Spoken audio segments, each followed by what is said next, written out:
Alternative dispute resolution ADR disputes को resolve करने का या कहें विवादों को सुलझाने का ट्रेडिशनल तरीका जो है वह है कोर्ट्स के थ्रू।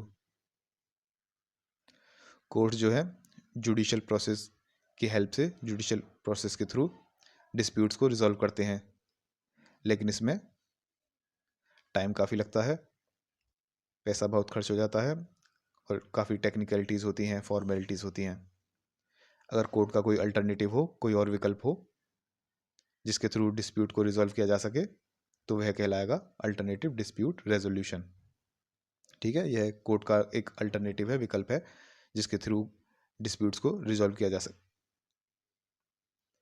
तो एडीआर क्या हुआ? ADR is a process where disputes are resolve with the help of neutral third party, generally of party's choice, and where proceedings are flexible, informal, conducted in the manner agreed by parties. ADR में dispute जो resolve किए जाते हैं एक neutral third party की help से किए जाते हैं, और वह न्यूट्रल थर्ड पार्टी जो है दोनों पार्टीज़ की ही चॉइस होती है जनरली।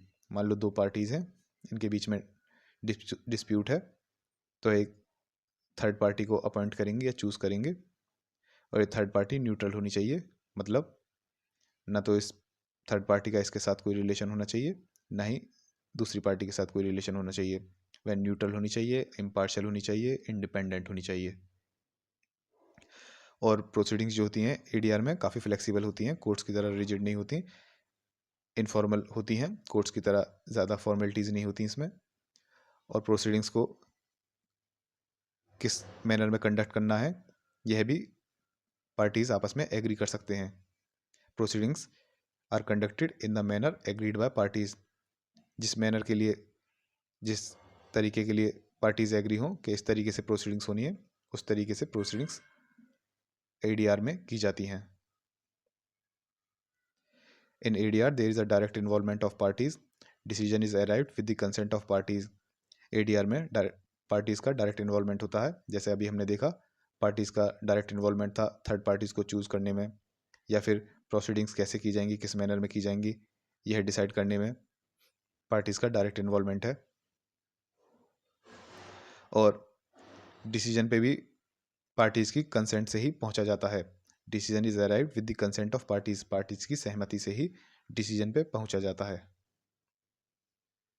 पार्टीज अगर सहमत नहीं है तो डिसीजन नहीं लिया जाएगा। एडीआर की जरूरत क्यों पड़ी? जैसा अभी हमने ऊपर भी देखा था, जुडिशियल प्रोसेस काफ़ी टाइम कंज्यूमिंग है, बहुत टाइम लगता है, बहुत एक्सपेंसिव है, बहुत ज़्यादा फॉर्मेलिटीज़ हैं, टेक्निकलिटीज़ हैं। तो एडीआर के क्या फ़ायदे हैं? एडीआर में डिस्प्यूट बहुत ही क्विकली रिजॉल्व किया जा सकता है, ज़्यादा पैसा भी खर्च नहीं होता, फॉर्मेलिटीज़ भी ज़्यादा नहीं है, इनफॉर्मल तरीके से हो सकता है, प्रोसीडिंग्स फ्लेक्सिबल होती हैं और ज़्यादा टेक्निकलिटीज़ भी नहीं होती। ये था नीड ऑफ एडीआर। किस किस तरीके के केसेस जो हैं एडीआर के थ्रू रिजॉल्व किए जा सकते हैं? जो भी मैटर्स अगर पार्टीज़ की आपसी सहमति से रिजॉल्व किए जाएं, ऐसे सारे मैटर्स एडीआर के थ्रू भी रिजॉल्व किए जा सकते हैं। Matters which can be resolve by agreement between parties, parties किसी मैटर पे आप आपसी सहमति से उस मैटर को रिजॉल्व कर लें, ऐसे मैटर्स एडीआर के थ्रू रिजॉल्व किए जा सकते हैं। वे कौन से मैटर्स हैं जो कि आपसी सहमति से समझौता करने से रिजॉल्व किए जा सकते हैं? वह हैं जैसे सिविल मैटर्स हुए, कमर्शियल, इंडस्ट्रियल, फैमिली मैटर्स। इन मैटर्स को आपसी सहमति से सुलझाया जा सकता है, तो यह एडीआर के थ्रू भी सुलझाए जा सकते हैं। कौन कौन से मैटर्स एडीआर के थ्रू नहीं रिजॉल्व किए जा सकते, नहीं सुलझाए जा सकते? वह हैं क्रिमिनल मैटर्स। क्रिमिनल मैटर्स को एडीआर के थ्रू नहीं रिजॉल्व किया जा सकता, यह कोर्ट्स के थ्रू ही होता है। और कॉन्स्टिट्यूशनल मैटर्स जो होते हैं ये भी एडीआर के थ्रू रिजॉल्व नहीं किए जाते, यह कोर्ट्स के थ्रू रिजॉल्व किए जाते हैं। तो एडीआर के एडवांटेजेस क्या क्या हैं? एक तो लेस टाइम कंज्यूमिंग, बहुत कम टाइम लगता है। ADR provides quick speedy resolution of disputes, पैसा भी कम खर्च होता है, चीप होता है, इनएक्सपेंसिव। बहुत ही फ्लेक्सिबल प्रोसीडिंग्स होती हैं, not require procedural technicalities and formalities. Procedural technicalities और फॉर्मेलिटीज़ की रिक्वायरमेंट नहीं होती, फ्लेक्सिबल होती हैं प्रोसीडिंग्स। यह एडीआर जो है पार्टीज़ को परमिट करता है, उनको परमिशन देता है कि वह थर्ड पार्टी को चूज़ कर सकें। कोर्ट्स में ऐसा नहीं होता, यहाँ पे थर्ड पार्टी को ADR चूज़ कर सकती हैं। और ये न्यूट्रल थर्ड पार्टी जो है ये ज़्यादातर स्पेशलिस्ट होते हैं सब्जेक्ट मैटर में। जो डिस्प्यूट का सब्जेक्ट मैटर है, मान लो डिस्प्यूट दो पार्टीज़ के बीच में एयरप्लेन के ऊपर है, ठीक है, तो ये थर्ड पार्टी जो चूज़ होगी यह एयरप्लेन एरोप्लेन की एक्सपर्ट होगी, ठीक है। कोर्ट्स में ऐसा नहीं होता, ज़रूरी नहीं है जो जज साहब हैं वह एरोप्लेन के एक्सपर्ट हों, लेकिन ADR में थर्ड पार्टी जो है ज़्यादातर ऐसी चूज़ की जाती हैं जो सब्जेक्ट मैटर है डिस्प्यूट का उसका एक्सपर्ट हो, स्पेशलिस्ट हो, तो वह काफ़ी अच्छी तरीके से उस मैटर को रिजॉल्व कर देगा और कम टाइम लेगा, बजाय कोर्ट्स के जहाँ पे जज जो हैं वो स्पेशलिस्ट नहीं है, तो उनको काफ़ी टाइम लग सकता है उस डिस्प्यूट को रिजॉल्व करने में। ADR जो है लॉयर की हेल्प से भी की जा सकती है, और इसमें बिना लॉयर के भी ADR अल्टरनेटिव डिस्प्यूट रेजोल्यूशन किया जा सकता है, ठीक है। लॉयर की हेल्प ले लेते हैं, ज़्यादा मदद मिल जाती है, क्योंकि लॉयर्स को बहुत सारे ऑप्शंस पता होते हैं, सजेशंस होते हैं, क्योंकि वो इसी फील्ड में होते हैं। ADR जो है यह केस के किसी भी स्टेज पे इनिशिएट की जा सकती है। ये नहीं है कि केस शुरू हो गया अब ADR कोई और अल्टरनेटिव कोर्ट्स का हम नहीं ले सकते, ऐसा नहीं है, बल्कि कोर्ट्स तो प्रोत्साहित करते हैं कि किसी और अल्टरनेटिव के थ्रू डिस्प्यूट्स को रिजॉल्व किया जाए, जिससे कि कोर्ट्स का बर्डन भी कम हो जाए और पार्टीज़ के बीच में फ्रेंडली रिलेशंस भी बने रहें। तो ADR can be initiated at any stage of the case. It can be initiated before the case starts. Case के स्टार्ट होने से पहले ही ADR पे जाया जा सकता है, या फिर जब केस चल रहा हो, केस पेंडिंग हो, उस टाइम भी ADR की हेल्प ली जा सकती है, किसी अल्टरनेटिव की हेल्प ली जा सकती है। अगर ADR चल रहा है, मान लो ADR में आर्बिट्रेशन, कंसिलिएशन, मीडिएशन ये सब आते हैं, मान लो कंसिलिएशन चल रहा है या मीडिएशन चल रहा है, और अगर पार्टी उससे सेटिस्फाई नहीं है, कंसिलिएशन से, मीडिएशन से, ADR से सेटिस्फाई नहीं है, तो पार्टी चाहें तो जुडिशियल लिटिगेशन मतलब कोर्ट्स पे वापस जा सकती हैं। पार्टीज़ के ऊपर कोई रेस्ट्रिक्शन नहीं होती, ADR पार्टीज़ के ऊपर कोई रेस्ट्रिक्शन इम्पोज नहीं करता कि भाई अब आप मीडिएशन में आ गए हैं, अब आप वापस कोर्ट्स पे नहीं जा सकते, ऐसा कुछ नहीं है। पार्टी चाहें तो वह वापस जुडिशियल लिटिगेशन पे जा सकती हैं, they are free to go back to judicial litigation, वह कोर्ट्स के पास वापस जा सकती हैं अगर सेटिस्फाई नहीं है ADR से। इन सब से होगा क्या, कोर्ट्स का बर्डन कम हो जाता है ADR से। कोर्ट्स के पास वैसे ही इतने केसेस हैं जो पेंडिंग है अभी तक, जब ADR बहुत सारे केसेस को अपने पास ले लेगा, वह केसेस ADR के थ्रू रिजॉल्व होने लगेंगे, तो कोर्ट्स का बर्डन भी कम हो जाएगा। ये हो गया आपके एडवांटेजेस ऑफ ADR। अब देखते हैं टाइप्स ऑफ ADR, कितने प्रकार के ADR होते हैं। मेन जो ADR हैं वह हैं आपके arbitration, conciliation, mediation and negotiation, ये मेन है। और बाकी जो होते हैं या तो इनका कॉम्बिनेशन होता है, इनका हाइब्रिड होता है कोई, जैसे मान लो मीडिएशन और आर्बिट्रेशन को मिला दिया, कंसिलिएशन आर्बिट्रेशन को मिला दिया, नेगोशिएशन आर्बिट्रेशन को मिला दिया, इनके कॉम्बिनेशन से हो सकते हैं, वरना मेन जो है वह चार यही हैं, आर्बिट्रेशन, कंसिलिएशन, मीडिएशन और नेगोशिएशन।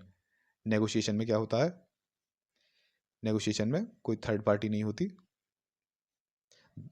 जो दो डिस्प्यूटिंग पार्टीज़ हैं ये आपस में ही नेगोशिएशंस करती हैं, थर्ड पार्टी की इसमें कोई ज़रूरत नहीं होती। यह दोनों पार्टी जिनके बीच में डिस्प्यूट है ये आपस में ही डिस्प्यूट को रिजॉल्व करने की कोशिश करती हैं, वॉलंटरी एग्रीमेंट करती हैं, they work out a solution directly, ये डायरेक्टली करती हैं किसी बिना थर्ड पार्टी के इन्वॉल्वमेंट के।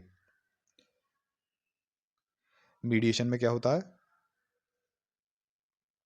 मीडिएशन एक तरह से फैसिलिटेटेड नेगोशिएशन है। फैसिलिटेटेड मतलब एक थर्ड पार्टी जो होगी, मीडिएटर जो होगा, यह इन दोनों पार्टीज़ को फैसिलिटेट करेगा नेगोशिएट करने के लिए कि भाई आप दोनों किसी समझौते पे पहुंच जाएं।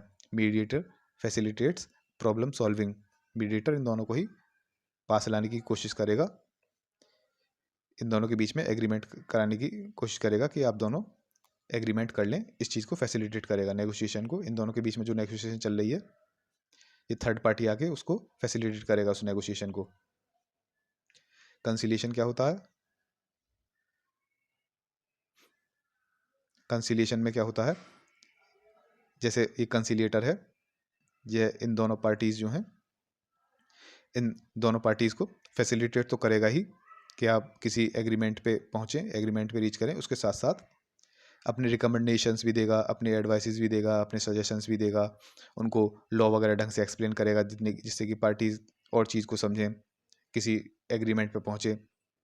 तो मीडिएशन में क्या था, इतना एक्टिव इन्वॉल्वमेंट नहीं था, लेकिन यहाँ पे केवल फैसिलिटेट कर रहा था जो मीडिएटर था कि बस ये आप दोनों पहुँच जाओ किसी एग्रीमेंट पे, ना भी पहुँचो तो मुझे कोई फ़र्क नहीं पड़ने वाला, ठीक है। और यहाँ पे जो है ये कंसीलिएटर जो है, ये कंसीलिएटर फैसिलिटेट तो करेगा ही कि आप किसी एग्रीमेंट में पहुंचे, उसके साथ साथ अपने खुद के रिकमेंडेशंस भी देगा, एडवाइसेस भी देगा, सजेशंस भी देगा, ये सब करेगा। एक तरह से बहुत ही एक्टिव रोल प्ले करता है कंसीलिएटर। आर्बिट्रेशन में क्या होता है, आर्बिट्रेटर जो होता है वह दोनों पार्टीज की केस को सुनेगा, सारे एविडेंसेस वगैरह उन सबको कंसीडर वगैरह करेगा, उसके बाद एक अपना डिसीजन देगा जो कि बाइंडिंग होगा इन दोनों पार्टीज के ऊपर। ये हो गया आपका आर्बिट्रेशन।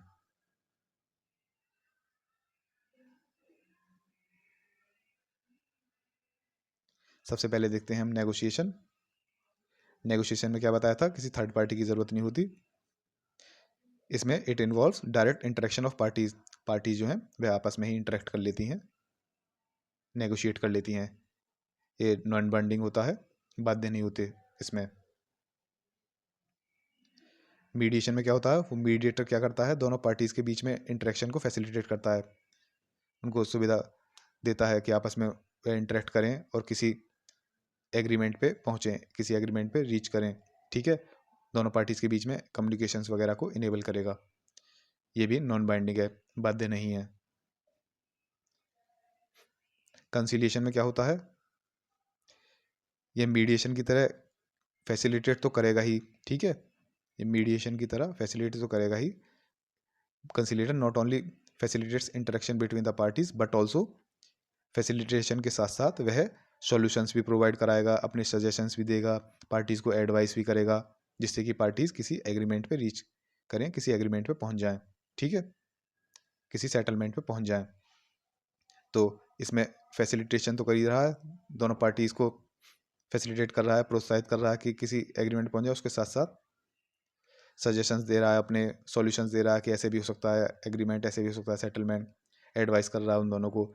तो एक तरह से एक्टिव रोल अदा कर रहा है कंसीलिएटर, ठीक है। जो प्रोसीडिंग्स के दौरान कंसीलिएटर जो है, जो अपने सजेशंस वगैरह देता है, एडवाइसेस देता है, सॉल्यूशंस देता है, ये है नॉन बाइंडिंग होती हैं पार्टीज़ के ऊपर। लेकिन एक बार दोनों पार्टीज़ ने एग्रीमेंट, सेटलमेंट एग्रीमेंट बना लिया और दोनों पार्टीज़ ने उसके ऊपर साइन कर दिए, और साइन करने के बाद कंसीलिएटर ने उसको ऑथेंटिकेट कर दिया, उसके बाद वह बाइंडिंग हो जाता है, ठीक है। प्रोसीडिंग के दौरान तो जितनी भी सजेशंस हैं कंसीलिएटर के, जितनी भी एडवाइसेस हैं, वह सब नॉन बाइंडिंग है। लेकिन एक बार सेटलमेंट एग्रीमेंट बन गया, उस पर साइन हो गए दोनों पार्टीज़ के, और उसको कंसीलिएटर ने ऑथेंटिकेट कर दिया, तो उसके बाद वो बाइंडिंग हुआ, ठीक है। प्रोसीडिंग के दौरान नॉन बाइंडिंग, लेकिन एक बार दोनों ही पार्टीज़ ने सेटलमेंट एग्रीमेंट साइन कर दिया और ऑथेंटिकेट हो गया वह सेटलमेंट एग्रीमेंट, तो उस कंडीशन में वह बाइंडिंग। आर्बिट्रेशन, आर्बिट्रेशन में क्या होता है, डिस्प्यूट जो है एक ट्राइब्यूनल के पास सबमिट किया जाता है, और वह ट्राइब्यूनल जो है अपना डिसीजन देता है। ट्राइब्यूनल के डिसीजन को अवॉर्ड कहते हैं, आर्बिट्रल अवॉर्ड। और यह डिसीजन जो होता है ये दोनों ही पार्टीज़ के ऊपर बाइंडिंग होता है, दोनों ही पार्टीज़ बाध्य होती हैं इस डिसीजन से, दोनों को ही मानना पड़ेगा। फास्ट ट्रैक आर्बिट्रेशन क्या हुआ, अगर आर्बिट्रेशन को फास्ट ट्रैक पे किया जाए, बहुत ही तेज़ी के साथ किया जाए, कम टाइम में किया जाए, if the parties agree to accelerate proceeding, parties agree कर जाएं कि आर्बिट्रेशन की प्रोसीडिंग्स जो है, कार्रवाई जो है उसको एक्सेलरेट किया जाए, तेज़ गति से किया जाए, डिस्प्यूट को कम टाइम में, शॉर्ट टाइम में रिजॉल्व किया जाए विद इन स्पेसिफाइड टाइम, ठीक है। ये होगा कैसे, जब ओरल प्रोसीडिंग्स को ज़्यादातर अवॉइड किया जाएगा, ओरल प्रोसीडिंग्स में काफ़ी टाइम लगता है, इसलिए उसको ज़्यादातर अवॉइड किया जाएगा। केवल तभी ओरल हियरिंग्स वगैरह होंगी जब बहुत ही नेसेसरी हो, ओनली व्हेन नेसेसरी, जब नेसेसरी हो तभी ओरल हियरिंग होंगी, वरना ओरल हियरिंग को अवॉइड किया जाएगा जिससे कि टाइम बचे और आर्बिट्रेशन की प्रोसीडिंग जल्दी जल्दी हो जाए, फास्ट ट्रैक पे हो जाए, ठीक है। ये होगा आपका fast track arbitration. Final offer arbitration, यह क्या होता है, इसमें क्या होता है, दोनों ही पार्टीज एक पैनल के समक्ष अपने अपने मॉनिटरी क्लेम सबमिट करती हैं, ठीक है। और पैनल इनमें से एक मॉनिटरी क्लेम को तो रिजेक्ट कर देता है, दूसरे को एक्सेप्ट कर लेता है और उसको अवॉर्ड कर देता है, ठीक है। ये हो गया आपका फाइनल ऑफर। अपने अपने फाइनल ऑफर दे देती हैं, उसमें से पैनल जो है कोई एक चूज कर लेगा। मेड आर्ब, ये नाम से ही पता लगता है, मेड मतलब मीडिएशन, आर्ब माने आर्बिट्रेशन। पहले मीडिएशन का सहारा लिया जाएगा और मीडिएशन में फेल होते हैं तो फिर आर्बिट्रेशन का सहारा लिया जाएगा। Med arb, if parties agree to resolve dispute first through mediation, पहले मीडिएशन के थ्रू रिजॉल्व करने के लिए एग्री हो जाती हैं, और अगर मीडिएशन के थ्रू किसी स्पेसिफाइड टाइम लिमिट में मैटर रिजॉल्व नहीं होता, डिस्प्यूट रिजॉल्व नहीं होता है, तो वह मीडिएशन को छोड़ के फिर आर्बिट्रेशन पे चले जाते हैं, फिर उस डिस्प्यूट को आर्बिट्रेशन के थ्रू रिजॉल्व किया जाएगा। मिनी ट्रायल क्या होता है? नाम में तो ट्रायल है, लेकिन यह किसी तरह का ट्रायल नहीं है, ये एक तरह का सेटलमेंट प्रोसेस है। It is not a trial at all, it is a settlement process. इसमें होता क्या है, एक पैनल होता है, ठीक है। पैनल में हर पार्टी, जैसे ये दो पार्टीज हैं जिनके बीच में डिस्प्यूट है, इसमें दोनों ही पार्टीज अपने अपने ऑफिशियल्स को भेजेंगी इस पैनल में। इसने अपना एक ऑफिशियल भेज दिया ए, इसने अपना भेज दिया बी, ठीक है। इनके रिप्रेजेंटेटिव जो हैं, इनके ऑफिशियल्स जो हैं, उनके अलावा एक तीसरा भी एक न्यूट्रल ऑफिशियल भी होता है जो कि एक्सपर्ट होता है इस सब्जेक्ट मैटर का। तो एक पैनल बन गया, इसमें इस पार्टी के रिप्रेजेंटेटिव भी हैं, इस पैनल में इस पार्टी के भी रिप्रेजेंटेटिव हैं, दोनों पार्टीज के रिप्रेजेंटेटिव हैं। ये ऑफिशियल्स का पूरा पैनल बन गया। फिर ये पार्टी जो है पैनल के सामने, ये पार्टी अपना केस सबमिट करेगी और यह पार्टी अपना केस सबमिट करेगी, और केस सबमिट करने के बाद यह पैनल आपस में ही बैठ के एक सेटलमेंट वर्कआउट करता है। एक सेटलमेंट आपस में ही बातचीत वगैरह करके, वाद विवाद करके उस मैटर को सुलझाते हैं ये पैनल ही पूरा, ठीक है। बस शुरू में ये पार्टीज अपना अपना केस इस पैनल को सबमिट कर देंगे, अपना अपना केस प्रेजेंट कर देंगे, उसके बाद ये पैनल ही आपस में बैठ के सारी डीलिंग वगैरह आपस में ही कर लेते हैं। It is not a trial at all, it is a settlement process where parties present their cases to a panel of officials. The panel represent each party as well as a neutral official called expert. Okay, the panel work out a settlement after hearing the parties. और इसमें decision वगैरह जो है वह non binding है, ठीक है। एक और बार मैं समझा देता हूँ। मान लो एक ये पार्टी है और एक ये वाली पार्टी है, यह पार्टीज अपना एक रिप्रेजेंटेटिव भेजेगी पैनल में। ये मान लो पैनल है, इसने भेजा अपना रिप्रेजेंटेटिव ए को, एक ऑफिशियल हो गया ए, और इस पार्टी ने भेजा अपने रिप्रेजेंटेटिव बी को, एक इस पैनल का एक ऑफिशियल हो गया बी।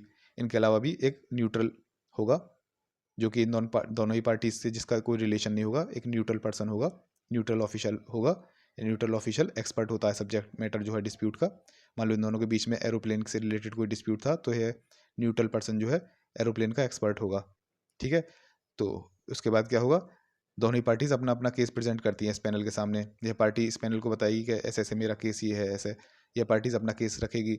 उसके बाद दोनों के केस सुनने के बाद यह पैनल जो है आपस में ही बैठ के इस सॉल्यूशन निकालने की कोशिश करते हैं, सेटलमेंट करने की कोशिश करते हैं।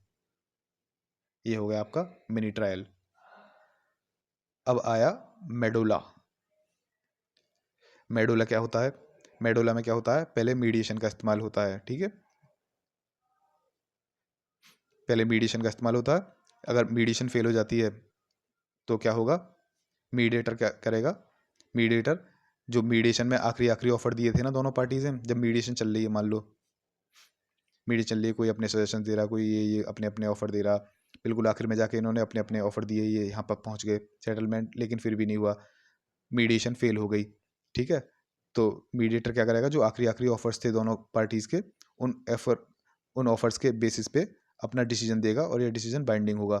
The mediator considers the final offers of parties given during mediation के दौरान दिए गए फाइनल ऑफर्स को कंसीडर करता है। दोनों पार्टीज के जो फाइनल ऑफर दिए गए थे मीडिएशन के दौरान, उनको कंसीडर करता है और उन ऑफर्स के बेस पे अपना डिसीजन देता है, और उसका डिसीजन जो होगा वह बाइंडिंग होगा, दोनों ही पार्टीज के ऊपर बाध्य होगा। ये होता है आपका मेडोला। ये ज़्यादातर ये अजीब अजीब से नाम है, इंडिया में तो ज़्यादातर लोगों ने सुने भी नहीं होते। ये प्रोसेस जो है एडीआर के ज़्यादातर यूएस वगैरह में यूज़ होते हैं, इंडिया में इनका लोगों ने नाम भी नहीं सुना होता, आप भी शायद पहली बार ही सुन रहे हो।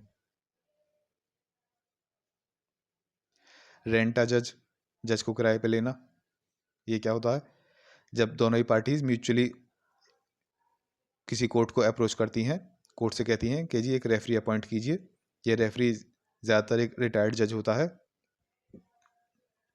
फिर पार्टीज क्या करती हैं, इस रेफरी के सामने, इस रिटायर्ड जज जो हैं, जो कि रेफरी हैं, इस रेफरी के सामने अपना अपना केस प्रेजेंट करते हैं इनफॉर्मल प्रोसीडिंग में। ज़्यादा फॉर्मेलिटीज़ यहाँ पे होती नहीं है प्रोसीडिंग में, ठीक है। और फिर इन दोनों पार्टीज़ का केस वगैरह सुनने के बाद रेफरी जो है अपना डिसीजन देता है। यह डिसीजन कोर्ट द्वारा एनफोर्सिएबल है। और ये रेफरी जो थे, इनकी फ़ीस जो है ये पार्टीज ही पे करती हैं। इसलिए ये एक्सप्रेशन आया रेंट अ जज, जज को किराए पे लेना। Multi door court house, multi door इसके नाम से पता लग रहा है, यहाँ पे मल्टीपल ऑप्शंस हैं एडीआर के।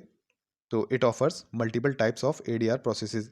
कब अगर किसी जगह बहुत सारे ऑप्शंस हो, आप मीडिएशन का भी ऑप्शन है आपके पास, उस जगह आप जाते हो रिजॉल्व कराने अपना कोई डिस्प्यूट, वह कह रहे हैं हमारे पास आप हमारे यहाँ मीडिएशन भी करा सकते हैं, कंसिलिएशन भी करा सकते हैं, आर्बिट्रेशन भी करा सकते हैं, मेडोला भी करा सकते हैं, या फिर इनका कोई कॉम्बिनेशन भी करा सकते हैं। आपकी मर्जी, आप कोई भी कॉम्बिनेशन इनका चूज़ कर लें, मेडार्प चूज़ कर लें, मेडोला चूज़ कर लें, ऐसे।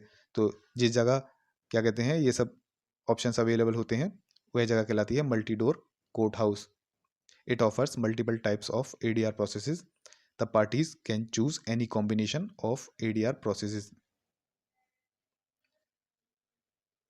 जुडिशियल सेटलमेंट, जुडिशियल सेटलमेंट जो है सीपीसी सिविल प्रोसीजर कोड के सेक्शन 89 में दिया गया है। जुडिशियल सेटलमेंट, कोर्ट्स जो है किसी भी डिस्प्यूट को जुडिशियल सेटलमेंट के लिए किसी भी इंस्टीट्यूशन या पर्सन के पास भेज सकती हैं, ठीक है। और यह इंस्टीट्यूट और पर्सन जो है यह एक लोक अदालत डीम किया जाएगा, लोक अदालत माना जाएगा। और लीगल सर्विसेज अथॉरिटीज़ एक्ट जो है, जिसके अंतर्गत आपका लोक अदालत आता है, उस एक्ट के प्रोविजंस जो है, रूल्स जुडिशियल सेटलमेंट में अप्लाई होंगे। और इंडिया में जो है एक कोई रिटन गाइडेंस नहीं है जुडिशियल सेटलमेंट के ऊपर। ज़्यादातर बस यही कहा गया है कि कोर्ट किसी भी डिस्प्यूट को जुडिशियल सेटलमेंट के लिए किसी इंस्टीट्यूशन और पर्सन के पास भेज सकता है, और वह इंस्टीट्यूट और पर्सन एक लोक अदालत ही माना जाएगा, और लीगल सर्विसेज अथॉरिटीज़ एक्ट के प्रोविजंस इसमें अप्लाई होंगे। ये हो गया जुडिशियल सेटलमेंट। एक आया आपका ऑनलाइन डिस्प्यूट रेजोल्यूशन। वे नाम से ही पता लग रहा है, अगर डिस्प्यूट को रिजॉल्व करने के लिए इंटरनेट का सहारा लिया जाए, अगर डिस्प्यूट्स को ऑनलाइन रिजॉल्व किया जाए, when dispute resolution over internet is known as online dispute resolution using video call, email. ज़्यादातर आपने जैसे देखा भी होगा आजकल कोर्ट्स में भी जूम वगैरह का इस्तेमाल किया जाता है। कोई पार्टी कहीं है, जैसे कोरोना के टाइम पे, कोविड के टाइम पे जूम वगैरह का वीडियो कॉन्फ्रेंसिंग का इस्तेमाल किया गया था। कोर्ट्स कहीं हैं, लॉयर्स अपने घर से ही प्रोसीडिंग्स वगैरह कर रहे हैं, ऐसे ही डिस्प्यूट को रिजॉल्व करने के लिए इंटरनेट की मदद ली जाए तो वह कहलाएगा आपका ऑनलाइन डिस्प्यूट रेजोल्यूशन। ये हो गए आपके एडीआर। एक क्विक रिवीजन करते हैं, आपको अच्छे से याद हो जाएगा, पॉइंट्स याद आ जाएंगे, कोई डाउट्स होंगे क्लियर हो जाएंगे। Alternative dispute resolution ADR. Dispute traditional तरीके से कैसे रिजॉल्व किए जाते हैं? कोर्ट्स की हेल्प से। कोर्ट्स जुडिशियल प्रोसेस के थ्रू डिस्प्यूट्स को रिजॉल्व करता है। अगर कोर्ट्स का कोई अल्टरनेटिव हो जिससे डिस्प्यूट्स रिजॉल्व हो जाए तो वह कहलाएगा alternative dispute resolution ADR. ADR में क्या होता है, एक न्यूट्रल थर्ड पार्टी की हेल्प ली जाती है। ये न्यूट्रल थर्ड पार्टी ज़्यादातर पार्टीज़ की चॉइस होती है, ये पार्टीज़ खुद चूज़ करती हैं, अपॉइंट करती हैं थर्ड पार्टी को, जो कि न्यूट्रल होती है, इसका दोनों पार्टी से कोई रिलेशन नहीं होता। प्रोसीडिंग्स जो होती हैं एडीआर में फ्लेक्सिबल होती हैं और इनफॉर्मल होती हैं, कोर्ट की तरह ज़्यादा फॉर्मेलिटीज़ नहीं होती, और वह उसी मैनर में कंडक्ट की जाएंगी जिस मैनर पे पार्टीज़ एग्री हुई हैं। एडीआर में पार्टीज़ का डायरेक्ट इन्वॉल्वमेंट होता है, वे खुद ही थर्ड पार्टी को चूज़ करती हैं, और प्रोसीडिंग्स कैसे होनी है ये भी खुद ही बताती हैं, ऐसे डायरेक्ट इन्वॉल्वमेंट है। और डिसीजन भी पार्टीज़ की कंसेंट से, पार्टी की सहमति से ही डिसीजन तक पहुंचा जाता है। एडीआर की ज़रूरत क्यों पड़ी, नीड क्यों पड़ी? क्योंकि जुडिशियल प्रोसेस जो है काफ़ी टाइम कंज्यूमिंग है, एक्सपेंसिव है, बहुत सारी फॉर्मेलिटीज़ होती हैं, टेक्निकलिटीज़ होती हैं, और एडीआर क्या करता है, बहुत ही क्विकली डिस्प्यूट को रिजॉल्व करता है, पैसा कम लगता है, इनफॉर्मल होती हैं प्रोसीडिंग्स, फ्लेक्सिबल होती हैं, ज़्यादा टेक्निकलिटीज़ भी नहीं होती। किस किस तरीके के केस जो हैं एडीआर के थ्रू रिजॉल्व किए जाते हैं? वह सभी मैटर्स जो कि पार्टीज़ की आपसी सहमति से रिजॉल्व किए जा सकें, वह सारे मैटर्स एडीआर के थ्रू भी रिजॉल्व किए जा सकते हैं। कौन से ऐसे मैटर्स हैं जो कि पार्टीज आपसी सहमति से रिजॉल्व कर सकती है? जैसे सिविल मैटर्स हुए, commercial matters, industrial matters, family matters. कौन कौन से मैटर्स एडीआर के थ्रू रिजॉल्व नहीं किए जा सकते? क्रिमिनल मैटर्स नहीं किए जा सकते, और कॉन्स्टिट्यूशनल मैटर्स एडीआर के थ्रू रिजॉल्व नहीं किए जा सकते। एडीआर के एडवांटेज क्या क्या है? टाइम कम लगता है, बहुत ही स्पीड रेजोल्यूशन मिलता है, क्विक रेजोल्यूशन मिलता है डिस्प्यूट्स का, टाइम पैसा कम खर्च होता है, चीप होता है, एक्सपेंसिव होता है, फ्लेक्सिबल होता है, ज़्यादा प्रोसीजरल टेक्निकलिटीज़ और फॉर्मेलिटीज़ नहीं होती, और पार्टीज़ को परमिशन मिली होती है कि वह न्यूट्रल थर्ड पार्टी को चूज़ कर लें। न्यूट्रल ज़्यादातर सब्जेक्ट मैटर जो होता है डिस्प्यूट का उसका एक्सपर्ट होता है, स्पेशलिस्ट होता है। एडीआर लॉयर की हेल्प से भी की जा सकती है, बिना लॉयर की भी की जा सकती है, और एडीआर को केस के किसी भी स्टेज पे इनिशिएट किया जा सकता है, जहाँ केस स्टार्ट नहीं हुआ भी नहीं हो तब भी एडीआर की हेल्प ली जा सकती है, या फिर अगर केस पेंडिंग है, केस चल रहा है, उस टाइम पर भी एडीआर को इनिशिएट किया जा सकता है। पार्टीज फ्री हैं, अगर एडीआर से सेटिस्फाई नहीं है तो वापस कोर्ट के पास चली जाएं। उनके ऊपर कोई रेस्ट्रिक्शन नहीं है कि एडीआर के थ्रू ही उनको अपना केस रिजॉल्व करना होगा। इससे होगा क्या? कोर्ट्स का बर्डन कम हो जाता है एडीआर से। टाइप्स ऑफ एडीआर, कितने तरीके के एडीआर होते हैं? मेन जो हैं 4 होते हैं: आर्बिट्रेशन, कंसिलिएशन, मीडिएशन और नेगोशिएशन। नेगोशिएशन में पार्टीज डायरेक्टली नेगोशिएट करती हैं, किसी थर्ड पार्टी की कोई ज़रूरत नहीं होती। मीडिएशन में क्या होता है? मीडिएटर जो है दोनों पार्टीज को फैसिलिटेट करता है, प्रोत्साहित करता है कि किसी एग्रीमेंट पे पहुंच जाएं। कंसिलिएशन में कंसिलेटर जो होता है दोनों पार्टीज को फैसिलिटेट तो करता ही है, प्रोत्साहित तो करता ही है किसी एग्रीमेंट पे पहुंच जाए, उसके साथ साथ एक्टिव रोल भी अपनाता है, वह पार्टीज को सजेशंस देगा, अपने एडवाइस देगा। सबसे पहले देखते हैं नेगोशिएशन। नेगोशिएशन में क्या था? पार्टीज डायरेक्टली इंटरेक्ट करती हैं, किसी थर्ड पार्टी की कोई ज़रूरत नहीं होती, यह नॉन बाइंडिंग होता है। मीडिएशन में क्या होता है? मीडिएशन में मीडिएटर दोनों पार्टीज के बीच में इंटरेक्शन फैसिलिटेट करता है, प्रोत्साहित करता है, दोनों पार्टीज के बीच में कम्युनिकेशन इनेबल करता है, ये भी नॉन बाइंडिंग होता है। कंसिलिएशन में क्या होता है?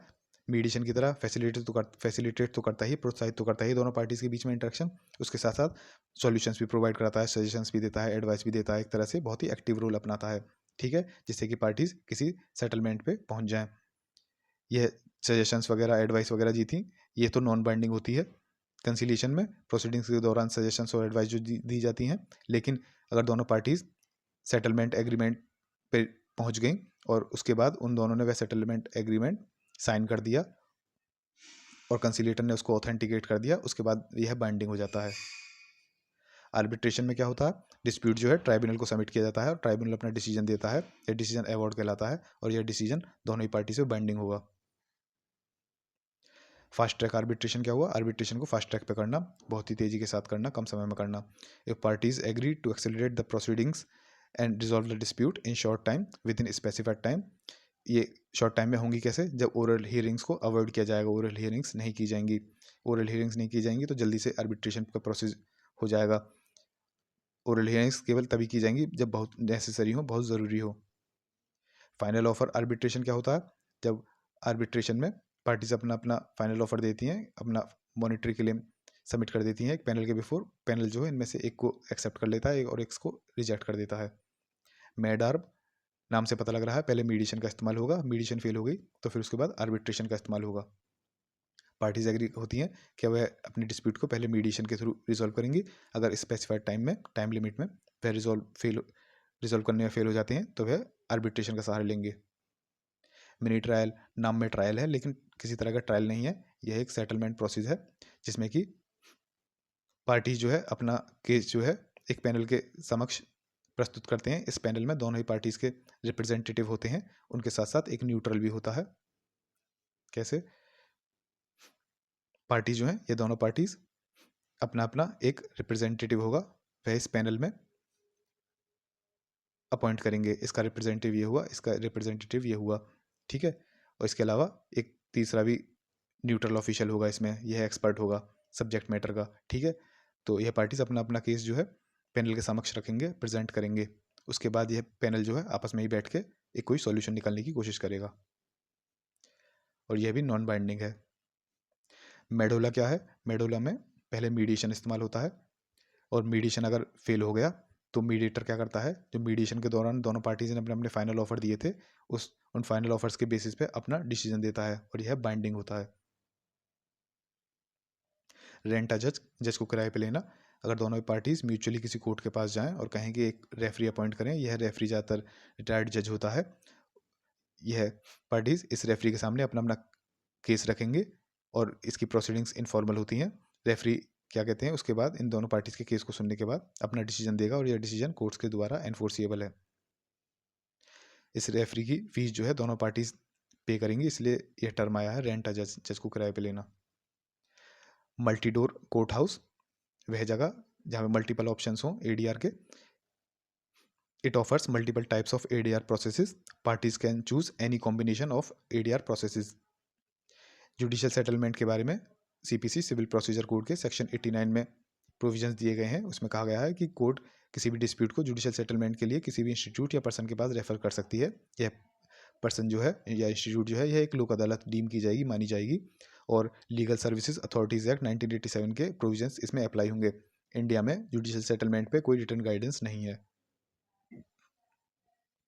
ऑनलाइन डिस्प्यूट रेजोल्यूशन कौन सा हुआ? अगर डिस्प्यूट को रिजॉल्व करने के लिए इंटरनेट की मदद ली जाए, वह डिस्प्यूट जो है ऑनलाइन रिजॉल्व किए जाएं। Dispute resolution over internet using video call और ईमेल, जैसे आजकल जूम वगैरह के थ्रू प्रोसीडिंग्स वगैरह होती हैं। ऐसे ही कंसीलेटर मान लो यहाँ पे बैठा है, अपने घर पे बैठा है, जूम चला के, एक पार्टी अपने जूम पे बैठी है, दूसरी अपने घर बैठी है, और जूम के थ्रू आपस में बैठ के कंसीलिएशन प्रोसीडिंग्स चल रही हैं, तो उसको कह देंगे आपको ऑनलाइन डिस्प्यूट रेजोल्यूशन। ये हो गया आपका पूरा एडीआर। कोशिश की है सारे टॉपिक्स इसमें कवर हो जाएं। एक दो बार रिवीजन कर लेना, या फिर पीडीएफ पढ़ लेना। पीडीएफ का डाउनलोड लिंक जो है डिस्क्रिप्शन बॉक्स में डाल देंगे, इंटरेस्टेड हो तो आप वहाँ से ले सकते हैं। नेक्स्ट टॉपिक होगा हमारा जो है difference between arbitration and conciliation. Arbitration और कंसीलिएशन के बीच के डिफरेंसेस, ये नेक्स्ट वीडियो में।